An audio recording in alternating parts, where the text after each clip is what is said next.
This meeting is being recorded. Thanks, Tawny. Pleasure to be with you. Today's topic is income inequality, why it's more complicated than people make it out to be. So we're going to talk about poverty and inequality and how oftentimes the two are conflated, as well as some of the real data challenges. And then lastly, we'll talk about, I think, a better way to think about poverty in particular. So let's first start with a chart that really is at the heart of the discussion when we think about both inequality and poverty and really income more generally. So this is median family income before taxes and transfers, and it's adjusted for inflation in the United States, and it's looking at 1967 to 2021. And there's a couple of really important things we want to think about and remember when we look at this chart. So first, we're looking at family income. So we're not looking at individual income. Secondly, we're looking at income before we pay taxes and before we get government transfers. So essentially, we're looking at earnings, salaries, and wages and self-employment income. And lastly, it's adjusted for inflation. So these are things that are important. I'm going to hopefully be able to explain to you why they're important as we go through the presentation. But this is the chart that is normally shown to argue that the US has a problem with income growth, has a problem with poverty, has a problem with inequality. And so we want to dig into the numbers behind that and some of the potential problems with those numbers. So let me just give you an overview of some of the things we're going to talk about. First thing is inequality is not poverty. And unfortunately, I think talking about inequality means we're not talking about poverty. We'll talk about a number of data and measurement challenges. We'll look at why we have to think about and understand mobility if we're really going to understand inequality and poverty. Talk about the difference between temporary and permanent poverty, and then what's known as sequencing, which if you really want to get at poverty, I think we have to really understand sequencing. So the first one, which, you know, when we talk about it, kind of seems obvious, to be honest, which is poverty and income inequality aren't the same thing. Poverty is really about the degree to which a particular group of people or a particular income block or even a particular family have sufficient income or resources to meet basic necessities. So in other words, do they have the resources for sufficient food, clothing, shelter? That's often referred to as absolute poverty. Income inequality is very different. It's taking the ratio or the rate of income for one group or one family and comparing it to some other group. And so you could be quite wealthy and have a high degree of income, but if you're in a group of incredibly wealthy, incredibly high income people, you could still have a high degree of income inequality, but we would never argue that any of those people would be in poverty. So two very different things. One is absolute, and the other, income inequality, is sometimes referred to as relative poverty. So one's an absolute measure, one is a relative measure. Now, if we look at US Census data in the US, there's been a clear improvement in the poverty rate, and that really is aimed at measuring the income for lower income households to test whether or not they have sufficient income to meet basic necessities. So there has been an improvement in the United States over time. This data goes up to 2020. So from 22.4% poverty rate down to 10.5%. Now, that said, as I talked about a bit, there are some data problems that we want to understand or at least acknowledge when we're thinking about how we measure income and therefore how we measure both income inequality and poverty. So the first are data limitations. Much of the data that we use in my home country of Canada, but also in the United States, is survey-based data. The other source would obviously then be the IRS and looking at actual reported income data. When we look at survey data, we have to be careful about a couple things. So one is, and I've just cited some studies here, one is there tends to be an underreporting for self-employed income. There also tends to be an underreporting in surveys for unemployment insurance and social assistance more broadly. The reason this underreporting is really important is because it tends to skew towards lower income families, right? So in other words, upper income families and even middle income families have a much lower probability of declaring or having unemployment insurance income or social assistance. Those sources of income are going to be much more prominent in lower income families. And so the fact that we have this reporting problem for lower income families can affect when we're measuring income across all types of families. So it's just something to remember that it's survey-based data, and there are some problems in the surveys in terms of a consistent underreporting of certain types of income. The second problem we have is inflation. So what we want to try to do, particularly when we're looking over time, is compare apples to apples. And so $1 10 years ago is not worth what $1 is today. And so what we try to do is adjust by what is called the consumer price index. There's some problems with the consumer price index. One, it tends to underweight items with price decreases, which means that we're underestimating the improvement in the quality of life. And the second, which is a real challenge for the consumer price index, is that it has difficulty in measuring or including changes in quality. And the example I gave there is just pictures of phones that when you look at the CPI, essentially what it's looking at is the cost of phones over time. It has a really tough job being able to adjust for the quality. And obviously the quality of our phones have changed over time. The services and the information and what we have access to on our phones has increased exponentially, particularly since the advent of smartphones. And yet the CPI is really interested in the cost of the phones. So again, quality is an important thing that we want to think about in terms of how we're adjusting income over time. Now, two really important aspects that are, again, measurement problems, because I've seen even academic studies make errors by not accounting for this. So the first one is changes in households. As most people, I think, intuitively understand, most industrialized countries, certainly the United States, has gone from a norm of very large families to much smaller families. The reason this is important, if we go back to that very first slide I showed, it was family income. And so what we want to know is, has the size of the family changed? And the pictures that are in front of you now show that over time, the size of the family has declined. The actual data for the United States beginning in 1960 is the average size of a US household has declined from 3.3 to 2.5 people. The reason that's important is that if you have less people, but the same amount of income, those people are actually better off in terms of quality of life because they have more income per person. And so in the US, when we look at median household income, it is increasing, but it's actually increasing more than the data is telling us because the number of people in those households is declining. So in other words, the number or the amount of income per person in each of those households is increasing more than just as the household, because again, you have less people per household over time. And again, this is an issue that is often not thought about or ignored or not included in the analysis, even in some academic studies, which again, I think is then underestimating the increase in income, particularly if we're looking at household income over time.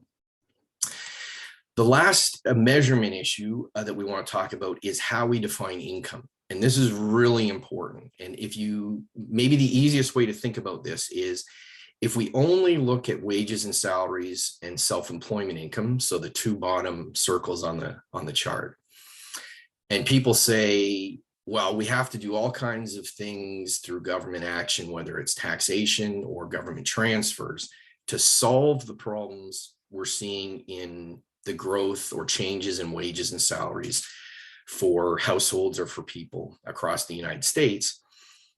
They're actually ignoring what the government already does, because that won't show up unless you include after-tax income and government transfers. So one of the first questions you want to ask yourself when you're looking at data on poverty or income inequality is, how are they defining income? Again, particularly, are they including taxes paid, and are they including transfers from government to households and individuals? And if they're not, What they're essentially doing is ignoring what the government already does to ameliorate differences in income or income inequality, and just looking at pre-tax income. So this is a really quite an important consideration when we're thinking about income inequality or poverty. And so a book that was just released about a couple months ago, I guess, looks at this issue about what are the differences in income inequality depending on how we measure income. And so one of the things they talk about, for example, is if you're ignoring taxes, you're ignoring the fact that upper income households pay the majority of taxes in the United States. In addition, if you're excluding government transfers to individuals and households, you're missing in 2018, you're ignoring about 1.9 trillion in government transfers. Again, those taxes paid and those government transfers are the policies and programs in place to ameliorate income inequality. And so if you're using pre-tax income before you get government transfers, you're ignoring what the federal and state governments are already doing to ameliorate income inequality. And they actually have a really interesting measure in this book. It's a book by Graham and Early. If you look at the measures in their book, for example, if you take the income before taxes and before government transfers, and you compare the bottom 20% to the top 20%, it's a ratio of 60. So in other words, for every dollar that a low income person, so the bottom 20%, for every dollar they make, someone in the top 20% makes $60. Now, if you then make the adjustment of taxes paid, particularly in the United States, like Canada, there's a progressive tax system, which means as your income increases, you're going to pay a higher percentage of your income in taxes. And also government transfers, which largely go to the bottom 40% in the United States. If you include taxes and if you include government transfers, that ratio drops to 3.8. So in other words, for every dollar a person in the bottom 20% would make, someone in the top 20 would make $3.8 or $3.80. And again, that's after taxation and after government transfers are included. So what you see is this massive change in the result of income inequality if you include taxes paid, federal and state, and the transfers that both federal and state governments make to particularly low-income households. A different way of thinking about this also from the book is to look at what's called the Gini coefficient. It was developed by a statistician. The Gini coefficient is really attempts to be a single measure to try to get at income inequality. Essentially, when you look at the scale, it's 0 to 1. 0 would be perfect equality, so everybody has the exact same income, and 1 being maximum inequality, where essentially one person has all the income. And so if we take the Gini measures or Gini coefficient measures, and we use the data from the Graham and Early book that I mentioned earlier, we get two very different results. So the first one is to look at that yellow line. That yellow line is household income before taxes, before transfers. And so what you see is an increasing level of inequality over time. The second line to look at is the black line, which is income after transfers from government and after taxes are paid. What you see is a much lower level of income inequality and almost no increase over time. In fact, you see a slight decrease over time. And so when we're thinking about income inequality, this is an illustration of what level of difference we can get depending on how we define income. So if we're looking at just wages and salaries before taxes are paid and before government transfers, we see a higher level of income inequality that's increasing over time.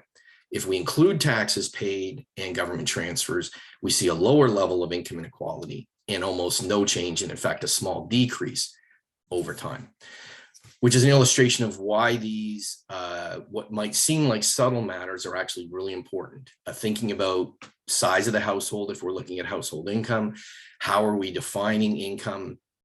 And then the problems in the measurement themselves when it comes to survey data and also the consumer price index.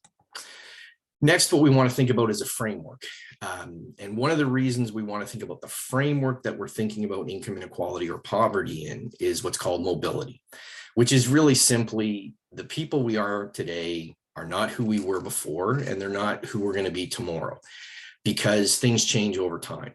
And the pictures that I've got here is a young woman starts out in school. She's working as a waitress, making probably a relatively low wage, graduates, starts her career, then gets married, starts a family, moving up in her career, and then the final one is retirement.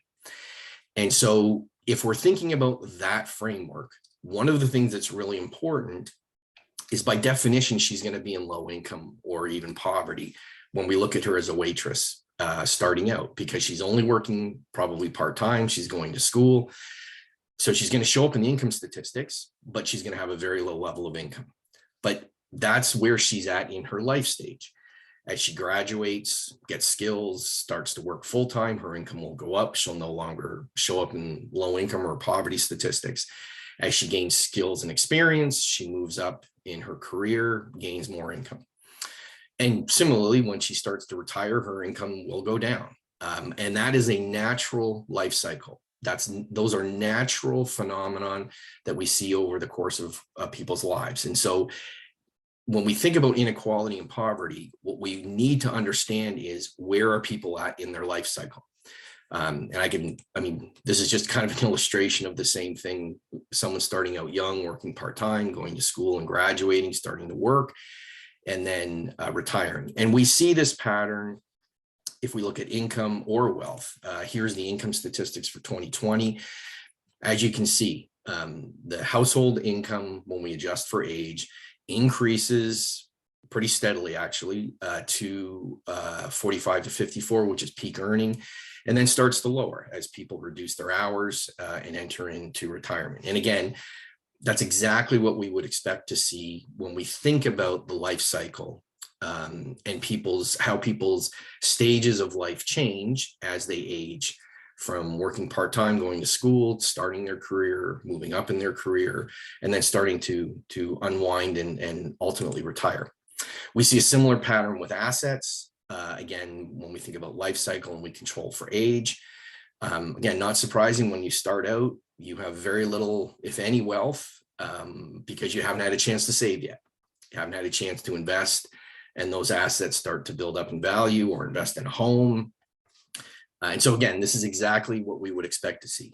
As people start to work, they're able to pay off debt, start saving a little. As they move up, particularly into their peak earning years, they can save a lot more. So this dynamic of life cycle, where are you at by age, career, where are you at in your life, is really important to understand when we then think about income inequality and poverty, because one of the assumptions I think that's never really discussed is that people are stuck. And so when we look at inequality in 2022 or in 2020 or 2010, we have to understand that part of what's going on is people are moving back and forth depending on their age and the stage of their career or the stage of their life. And so what's really important then is what's called mobility data. Pardon me. And so this is data that looks at the same people over time. So it's following the same people to see how things are changing in their life with respect to income and other important characteristics. This particular study is from the Treasury Department in the United States, covers the period 1996 to 2005, over a 10-year period of covering, again, the same people. So what this data is telling us is people who started out in the bottom 20%, so it takes all of the people it follows, divides them into 5 groups, 20% each group based on their income. So what this tells us is of the people who started out in the bottom 20%, basically 58% of them over the 10-year period had moved out of the bottom 20%. If we take the middle 20%, what it tells us is over the 10 years, 42% moved up at least one group over the 10-year period, and 25% moved down one group. Now, again, if we go back and we think about people's life cycles, this is what we would expect. young people moving from part-time work and being in school to full-time work, and then moving up in their career as they gain experience and knowledge and skills. But we also have people who will start to retire, start to pull back on their number of hours worked because they're older in their stage. We might also see, for instance, people who are between jobs or who get laid off. And so understanding that life cycle, where they're at in their age and where they're at just simply in their life, is really important to understanding how things change over time. And thankfully, that most people are not getting stuck in that low income or getting stuck in poverty. Which brings us to our next topic, which is that very issue, which is understanding the difference between temporary and permanent poverty. So as an example, many of us worked part-time when we were going to school. That by definition means we were showing up in the poverty statistics because we were working, we were showing up in the US, it'd be in the IRS data. We were showing up as having earnings, but they would be at a pretty modest level. The issue though is that wasn't permanent, right? That was part of our life cycle. We're working only part-time and trying to get through school so we can get a full-time job. It'll also include things like people who are temporary unemployed, between jobs. Those are people who are showing up in temporary. And that's a very different situation, a very different phenomenon. You would deal with that with very different policies than people who are stuck. That is, they're in low income or in poverty over time and can't seem to get out of it. And so we have some data to look at that. This, again, panel data, so it means it's following the same people over time. This data is looking at 2004 to 2006. So a couple things to note from this data. First, almost 96% of the people who were not poor in 2004 were not poor in 2006. So essentially, what we're talking about is the 4% of the people who were poor. And that's what the bar chart looks at. It looks at the characteristics of the 4% of the total amount of people that were covered by this study by the US Census over the period. What were the characteristics of the 4% of the people who experienced poverty over that time period? So there's really two things we want to notice in the bar chart. First, thankfully, almost half, so almost 48% of the people who did experience poverty over this period from 2004 to 2006 only did so for up to 4 months. So it was a short period. So that would be characteristic of people who are moving between jobs and just have a temporary reduction in their income. So that's sort of good news that of the people experiencing poverty, almost half of them, it was temporary in a short period of time. Again, almost 48%.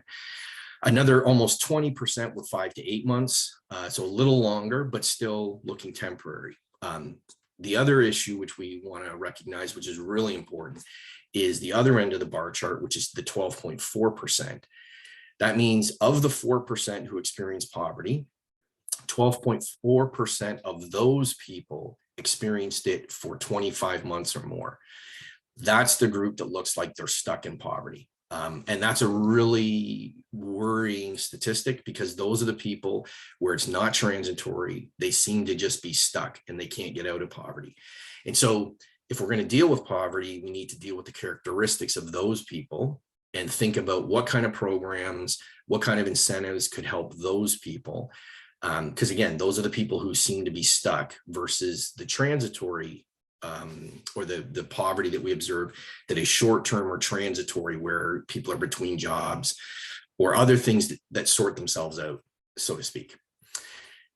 So that brings us to our last theme, which is what's called sequencing. And the reason this is important is research in both Canada and the United States has shown that if we get a couple characteristics right, the probability of avoiding poverty is almost 100%. And so when we think about preventing poverty or dealing with poverty later, we really, I think, need to consider these characteristics and how they're influencing the rates of poverty in both the United States and Canada. So the first one is completing high school. Second one is working full-time. Third one is getting married or being in a permanent relationship before children. And the last one is limiting the number of children to 2.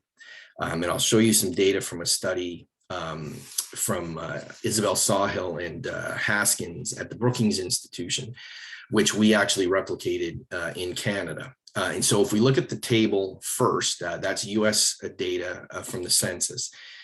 And if we look at the characteristics, so first, the first column is showing households that were poor. The second column is showing households that were defined as non-poor. So not surprising, the income difference is huge. Poor families were basically at $9,500 of income. Non-poor families were a little over $75,000 in income. What jumps out at us first thing is hours worked.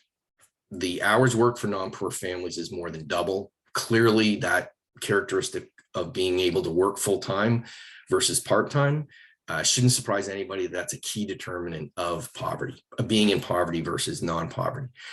A second characteristic jumps out is marriage. 39, almost 40% of poor families are married compared to 81% of non-poor families. Education, non-poor families tend to have some college or university. Poor families, tendency is there's no high school. You've dropped out of high school and not completed high school. And then the number of children, slightly over 2 versus slightly under 2. So when we look at families in the United States that meet those characteristics, so they finished high school, working full-time, married before they have children, and limit the number of children to 2, the poverty rate in the United States, and this data was for 2004, I believe, the poverty rate in the United States drops from 13% to 3.7%. So in other words, getting those 3 or 4 things right, getting people to think about those decisions, you drop poverty from 13 to 3.7%.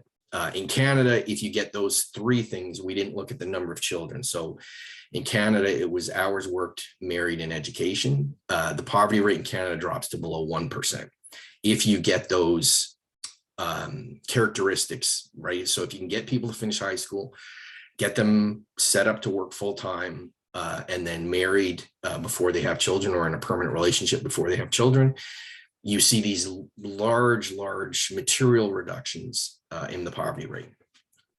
And so because I'm from Canada, a colleague and I wanted to pull up a chart and see the degree to which one of these characteristics could explain the difference in the poverty rates between the 2 countries. And so what's really interesting is a material amount of the difference in the poverty rates between Canada and the United States can actually be explained by the share of households that have single parents, which again is one of the characteristics that we just talked about in the sequencing research.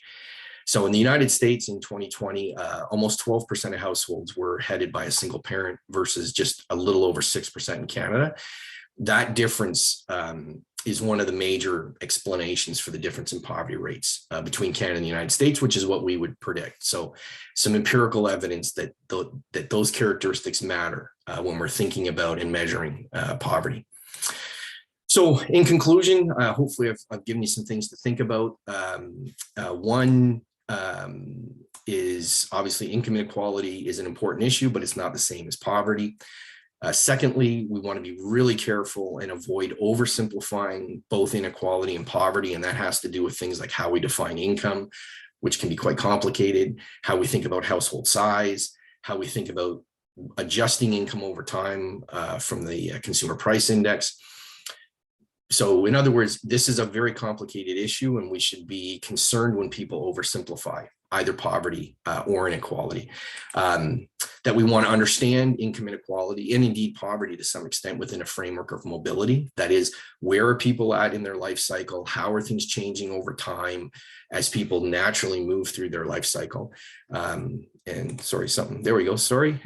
finally, understanding the difference between permanent and transitory poverty, and the importance of that sequencing. Getting those policies right, thinking about anti-poverty programs and the degree to which they help kids finish high school, help incentivize people to work full-time, give them the skill set to work full-time, and then the incentives to get married or enter into a permanent relationship before having kids. Those are all policies that could help reduce poverty rates. Clearly, that's what the census data in the US tells us, and the comparable data in Canada tells us.